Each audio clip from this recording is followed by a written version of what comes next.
Welcome to lecture number 10 for ECE 341 Random Processes, Geometric Distribution.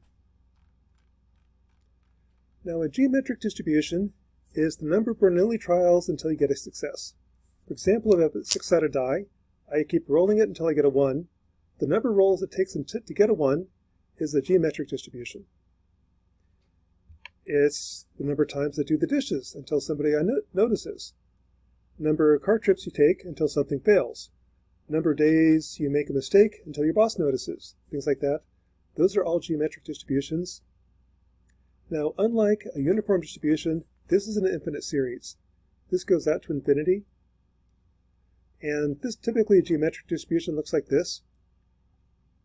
Since it goes out to infinity, we need a tool better than enumeration. That's kind of where moment generating functions or z-transforms really shine. Now the PDF for a geometric distribution is p times q to the k minus 1. The moment generating function is p over z minus q. The mean is 1 over p. And the variance is q over p squared. These we'll talk about a little bit later. So starting out, a geometric distribution is, again, one where you conduct a Bernoulli trial, think a coin flip, until you get a success. So if it's like a coin, I'm going to flip a coin until I get a heads. It could be first toss, could be second toss, could be third toss, and so on. The PDF is p times q to the k minus 1. And where that comes from is, suppose I want to know what's the probability. I'm going to flip a coin until I get a heads, and it takes 5 tosses. Well, I know the last toss was a heads, probability is a p. It took 5 trials, the 5th trial was a p. The previous 4 trials were a q, so that'd be p times q to the 4th. Or in general, it's p times q to the k minus 1. So for example, if I flip a coin, the chance that I'm going to get a heads on the 0th toss is 0. I've got to flip it at least once. First toss will just be p. Second toss, I got a tails, then a heads. P times q. Third toss, I got tails, tails, then heads. Fourth toss, tails, tails, tails, then heads. So in general, it's p times q to the k minus 1. Now what the PDF looks like, if p is 0.9, 90% of the time I'll get a heads on the first toss, 10% I won't. That remaining 10%, 90% of the time I'll get on the second toss, 10% of 10% I won't. So that's what it looks like when p is 0.9. It never gets to 0, just gets closer and closer. The mean from the formula is 1.111. The variance is, I forget, variance is q over p squared. Q over p squared is 0.123. That's to measure the spread. Pretty much it's just one big delta function. A little bit of variance, but not much. If p is 0.5, this is what the PDF looks like. Half the times I get there on the first heads, half the time I don't. Of the half the time that I don't, half the time I get on the second heads, half the time I don't. Half, half, half, half. That's what the PDF looks like when p is 0.5. Here the mean is 1 over p, 2. The variance is q over p squared, 2. As the variance goes up, the spread goes up. If p is 0.2, here's the PDF. Here's what it looks like. Got a longer series going out. I lose 20% each sample. The mean is 1 over p, mean is 5. What the mean would be is if these all have the same density, this is where it balances. Now this is an infinite series going out to infinity. You might not think it balances, but it actually does. Here's where it would balance, 5. The variance is to measure the spread. That's q over p squared, 20. The bigger the variance, the bigger the spread. So that's kind of what the geometric distribution looks like. Now note that for geometric distributions, the probability of success for each toss should be the same. For example, if I toss a coin until I get a heads, each time I flip the coin, it shouldn't have different odds. if I'm playing roulette. If I keep on betting on 10 black until I win, that's a geometric distribution. Each time the wheel is spun, each number has the same probability coming up. The odds don't change. If I buy lottery tickets, each time I buy a lottery ticket, the odds don't change. They're always 78 million to 1 odds against. That's a geometric distribution. If I'm trying to open the door and I've got a set of keys, I try a key, put it back in, shuffle it, that's sample with replacement, try a key, put it back in, shuffle it. Sampling with replacement is a geometric distribution.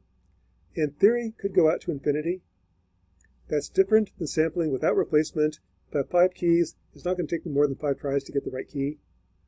With replacement, it could take infinite. Not likely, but could. Those are all geometric distributions.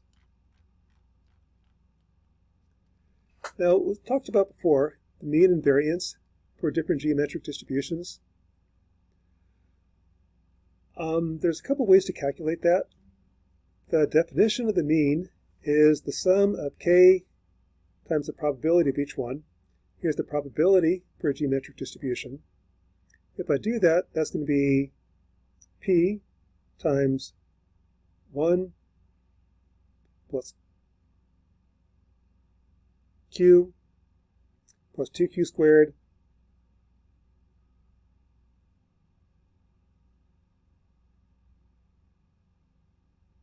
equals 2. I think I did this wrong.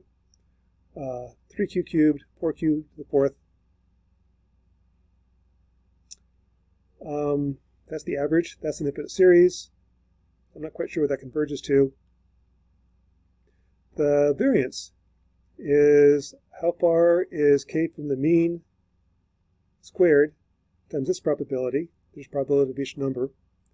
Add that all up and see what I get. Again, I'm not really sure what this converges to. To find the mean and the variance for this infinite series, I need a better tool. Well, that's where z-transforms come into play, or moment-generating functions. The moment-generating function, or z-transform, is one way to find the mean and the variance. To find those, you take the moments, hence the name moment-generating function. We call them z-transforms. In statistics, they call them moment-generating functions. It's z-transform. If I have this function, x of k is q times x of k minus 1, or x of 1 equals p, that's kind of what you're doing. The first probability is p, the second one is p times q, pq squared, keep multiplying by q. The z-transform is, the z-transform of x is just x. Q times x of k minus 1 is q delay x. X of 1 equals p, that is p times the delta function delayed by 1. Now if I bring the x left, solve, I wind up with the x is p over z minus q. That's the PDF of the z-transform of a geometric distribution.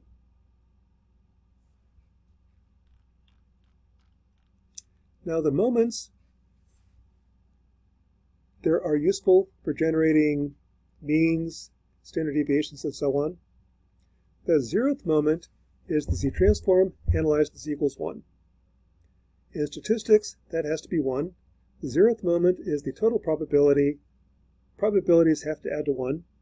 So for this to be a valid PDF, the 0th moment has to be 1 for any PDF. The first moment is the average. The average is minus the derivative of the moment-generating function evaluated as equals 1.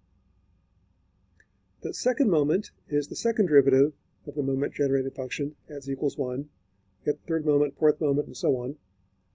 The variance for discrete distributions is the second moment minus the first moment squared. So given the moments, I can find the mean and variance. That's where moment-generating functions are really useful. Hence they got the name moment-generating function. They have other uses too, but that's one use of them. So for example, suppose my PDF is just x of k equals 4. The z-transform would be 1 times 1 over z to the 4th power. That's a delta function delayed by 4. The 0th moment is if I plug in z equals 1, I get 1. That is a valid PDF. The first moment is take the first derivative. The first derivative of 1 over z to the 4th is minus 4 z to the 5th. Plug in z equals 1, I get 4. So the average is 4, kind of obviously. The second moment, take the derivative of the derivative, I get 20 over z to the 6th. Plug in z equals 1, I get 20. The variance is the second moment minus the first moment squared. I get 0. So the variance is 0. That's just a point. There's no spread. Okay, that's for delta function. Let's take a 6-sided die. Here's the z transform. Take the 0th moment. I get 6 over 6, 1. That's a valid PDF. Take the first moment. That's 1/6 times minus 1 over z squared, minus 2 over z cubed, and so on. Add them all up. I get 3.5. That's the average of a 6-sided die. Take the second moment. The derivative of the derivative. Plug in z equals 1. I get 112 over 6. So the variance is 112 over 6 minus the first moment, minus 3.5, minus 3.5 squared. The second moment is 2.91667. Same thing we got before. Okay, so the moments seem to be working for functions where I know what the answer is. The leap of faith comes if they work on those. Let's try it for a function where I don't know what the mean and variance are. A geometric distribution. Here's the z transform. The 0th moment is plug in z equals 1. I get p over p, or 1. That is a valid PDF. To get the first moment, take the derivative, plug in z equals 1, and I get p over 1 minus q squared, which is 1 over p. 1 minus q is p. P over p squared is p. P over p squared is 1 over p. Second moment, take the derivative of the first derivative. I get 2p over z minus 1, z minus q cubed. Plug in z equals 1, gives you the second moment. Gives you 2p over 1 minus q is p, 2p over p cubed, 2 over p squared. Now plug it in. The second moment, 2 over p squared, minus the first moment squared. Doing some algebra. Put this over a common denominator. That's p squared. 2, multiply top and bottom by p, minus p minus 1. 2 minus 1 is 1. 1 minus p is q. Gives you q over p squared. That's the second moment. Or that's the variance. That's kind of where the moment generating functions are nice. The other tools we had to find the variance and the mean just didn't work very well. This works a lot better.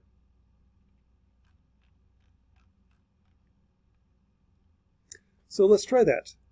Let's toss a die until I get a 6. So what I'll do in MATLAB is if I can play the game one time, I can play it n games.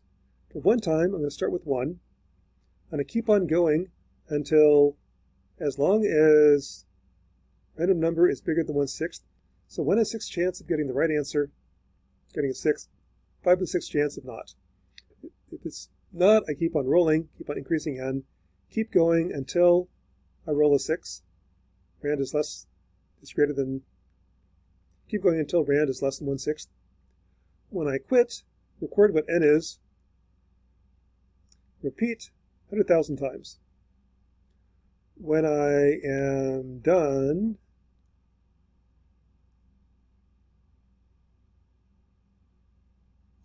I'll find the mean and the variance. When I did that, the mean is 6.01, the variance is 30.07. What it should be is this is 1 over p, 6. 1 over 1/6, 6. This is q over p squared, 30. So what I calculated with the moment generating the functions seems to hold.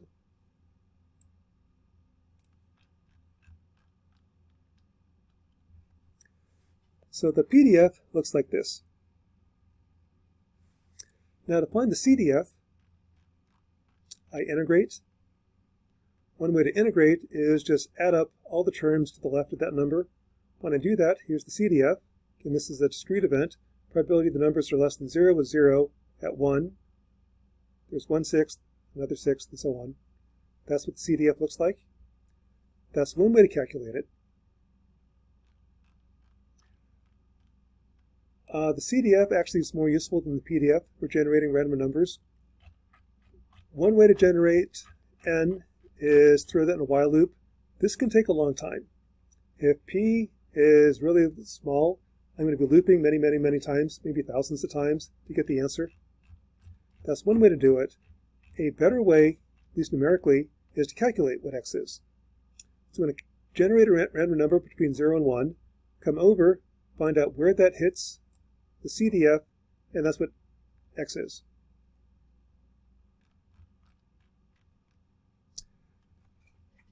To find the CDF, this is where z transforms are really nice. I need to integrate. In the z domain, integration is z over z minus 1. So take the PDF, integrate, that's the CDF. Well, this isn't in my table of z transforms, so what I'll do is pull out a z, do partial fraction expansion, multiply through by z, and that's just 1 minus q to the x. So there's the CDF. So what I do to solve for x, I'm going to guess a random number between 0 and 1. I'll then subtract 1, or 1 minus that, take the natural log, divide by the log of q, and that's x. And when I do that, round up. So this is a way to calculate x with a geometric distribution. So for example, suppose I want to roll a 6-sided die until I get a 1. Generate random numbers for x. That's what this be. You pick a random number, 1 minus that, actually, 1 minus number between 0 and 1, it's number between 0 and 1. Don't really need to do that. Log of a random number between 0 and 1 divided by the log of q. For a 6-sided die, 5 in 6 chance that I didn't roll a 1. Every time I do that, I get a different answer. This has a geometric distribution. Occasionally it's a small number like 1. Occasionally get lucky, get it on the first roll, second roll, third roll. Occasionally it can take a lot of rolls. That's a more efficient way of calculating x with the geometric distribution. But either way works. I can use a for loop. This is more straightforward. Kind of more clear what you're doing. Or I could use this formula. Either one works.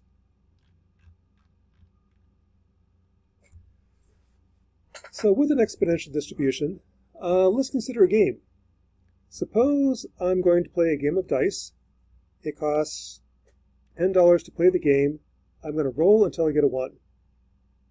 The payout is $1 times the number of times I roll the die. Do I want to play this game? Well, it depends upon what n is. If I'm going to make money, I want to play the game. Like if it only costs me $0, I'll definitely play. If it costs me $1,000, no, I don't want to play. I'm going to lose money. Suppose n is something like $5 or $6 or $7. Do I want to play?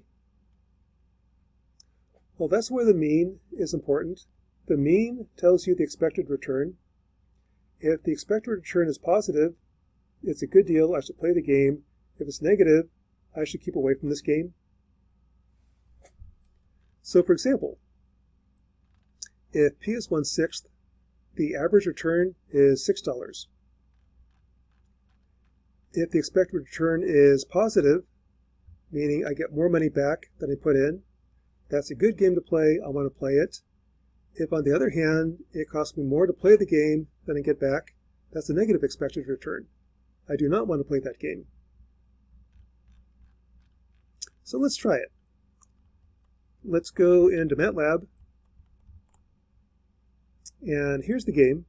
I'm going to roll a 6-sided die until I get a 1, the inefficient way of doing it. Every time I roll the dice, I add 1. So this is going to be 1, 2, 3, 4, 5. If it costs me $4 to play the game, then the expected return is 6 minus 4, $2. I should make $2 every time I play the game. Let's try it. I'll play the game 100 times, and this is the number of times I played. Here's how much money I've made. I have a positive return. So in general, this is a good game to play. I'm making money. Suppose it cost me $5 to play the game. Again, my expected return is 6, or I expect to gain $6, cost me 5. I should net $1 every time I play. It's random. Sometimes I'm down money, sometimes I'm up. In general, I'll be up. I'll gain $1 every time I play it. That's what I'm seeing.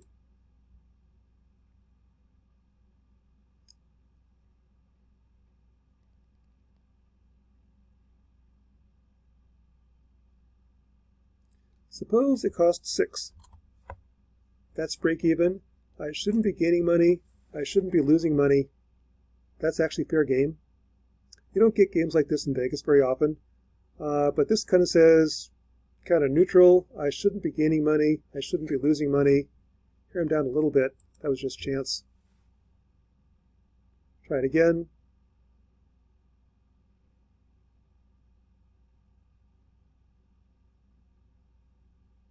Kind of breaking even. On the other hand, if it costs more than 6, it costs me $8 to play the game. This is one where I lose $2 on average every time I play the game. This is a game with a negative expected return. I really don't want to play this game. I'll lose on average $2 every time I play it. So that's where expected return or average is important. Average kind of tells you whether this is a good game to play or a bad game to play. And so kind of simulating it, kind of see what happens. Again, sometimes I'm up, sometimes I'm down. If I have a negative return, over the long run I should lose. Positive expected return, over the long run I should win. Let's look at state lotteries. Should I play a state lottery? Now most state lotteries have a return of 50 cents on the dollar. So for every dollar I bet, I on average get 50 cents back. That's pretty typical. For example, the North Dakota 2x2 lottery, each ticket costs $1. I pick 2 red numbers from 1 to 26. I pick 2 white numbers from 1 to 26. If all 4 numbers match, I win $22,000. If 3 of the numbers match, I get $100. 2 numbers match, $3. 1 number match, I get a ticket that's basically worth $1. Except on Tuesdays, where the price is double. Is that a good bet? Well, to figure that, I can use combinatorics. The total number of winning tickets are for the red numbers, there's 26 numbers, choose 2. The white numbers, 26, choose 2. There's 105,625 different combinations. The number of combinations with 4 winning numbers is for the red numbers, I take the 2 winning numbers, choose 2. The 24 losing numbers, choose 0. Likewise for white, there's 1 way to get a winning ticket. To get 3 winning numbers, I've got the 2 red tickets, 2 numbers are correct, 24 wrong numbers in the red ticket, 0. For the white numbers, I have the 2 numbers, choose 1, 24 wrong numbers, choose 1, times 2, because I could split the red and white. 96 ways of getting 3 winning numbers. To get 2 winning numbers, I could have 2 reds, no whites, 1 red, 1 white, or 2 whites, no reds, that's where the 2 comes in. 285 different ways. So putting that, here's the number of combinations, here's the winnings. The return would be the probability times the number, so this is divided by the number of different winning numbers. 21 cents for 4 red numbers, 9 cents, 8 cents, 13 cents. I should get back 51 cents on the dollar, except on Tuesdays where I double it. kind of odd on Tuesdays. Tuesdays actually have slightly higher than 1 odds, but after taxes, still lose. So during most of the days of the week, I get 51 cents back on the dollar. This would kind of say pretty clearly, I am losing money every time I bet. For every dollar I bet, I should lose 49 cents. This is a bad bet. So you would think that nobody would play the lottery, yet people do play the lottery. Why is that? Well, one theory is that money isn't linear. What linearity says is f of a plus b is f of a plus f of b. What that says is that $10 is worth 10 times more than $1. If money isn't linear, that's not true.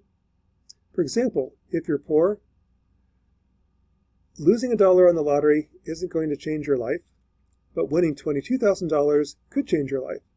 You could pay off your credit cards, you could get out of debt, you could get ahead on your monthly payments and the mortgage. $22,000 could be a real big deal if you're rich. I mean, if you're poor. If you're rich, it makes no difference. From that standpoint, maybe $22,000 is worth more than 22,000 times $1. That argument would suggest that poor people play the lottery more often than rich people, because for poor people, money isn't linear. For rich people, it is. And that's exactly what you see. The poor people are who play the lottery, not the rich. Basically, lotteries are a very regressive tax. They tax the poor. But that's kind of open for conjecture. We do see that poor people play the lottery more than rich people, and the lottery is played. Why? Got a lot of theories as to why people play the lottery. From a strictly statistical standpoint, it's a bad bet. You shouldn't play the lottery. And I can calculate that using expected return. Now, along the line of expected return, here is a problem. It's a geometric distribution that Gauss came up with. It's a game where everybody loses. Now, normally in games, like a casino game, somebody wins. Either the house wins and the player loses, or the player wins and the house loses. Here's a game where everybody loses. Now, suppose I pick a number like $100. It costs me $100 to play this game. I start with $1 in the pot. I then flip a coin. If it comes up tails, I double the pot. I keep on flipping the coin, keep doubling the pot until I get a heads.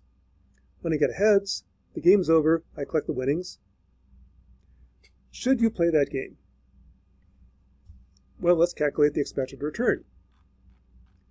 Now, the odds of getting a heads on the first toss is a half.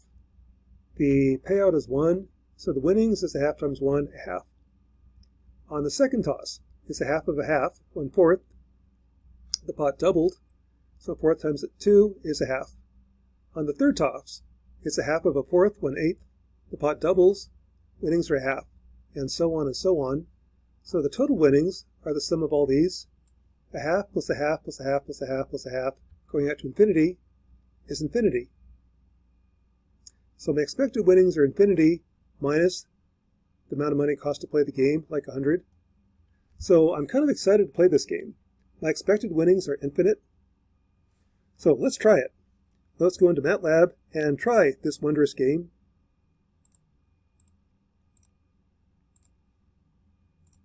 So here I'm actually going to make it a deal. It only costs you $10 to play the game.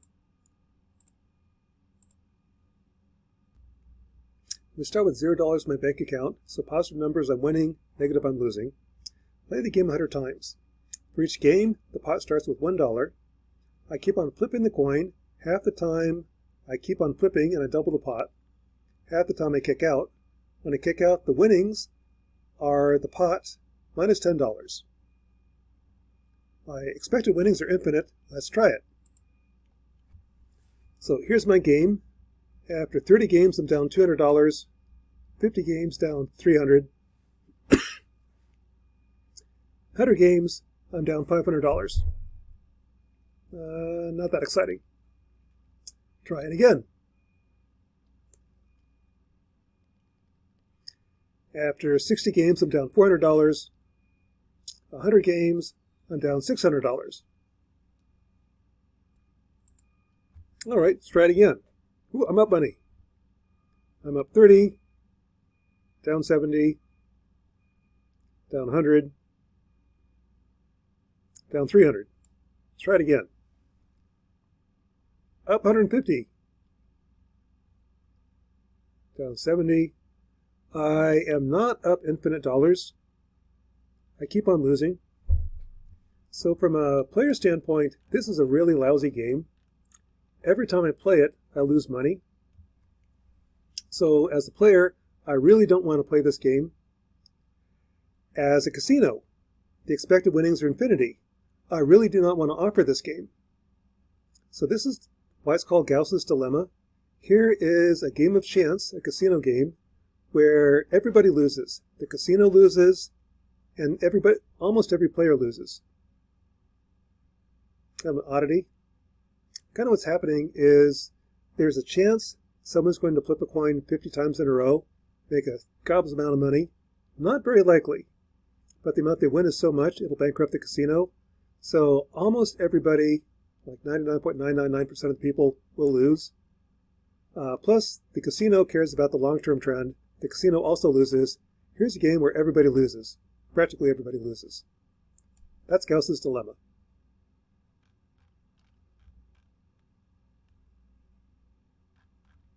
So that's kind of a geometric distribution. A geometric distribution is kind of like a die game. I roll a die until I get a 1. It's a Bernoulli trial, or keep playing until I get a success. Examples would be like, roll a die until I get a 1, keep plugging away till your boss notices, keep going to parties till you get COVID, stuff like that. That's a geometric distribution.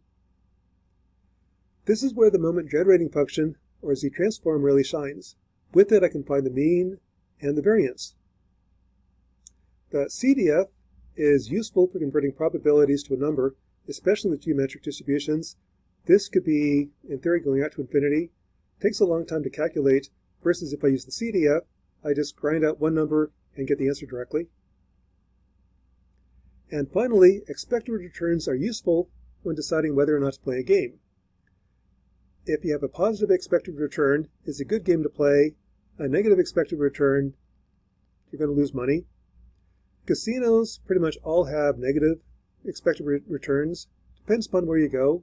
In Vegas, you get back about 95 cents on every dollar. You lose, but you lose slowly. Atlantic City, you lose a little bit faster. In state lotteries, typically you lose half the money that you bet. State lotteries are really bad odds. But that's kind of a geometric distribution, and that's lecture number 10 for ECE 341, Random Processes.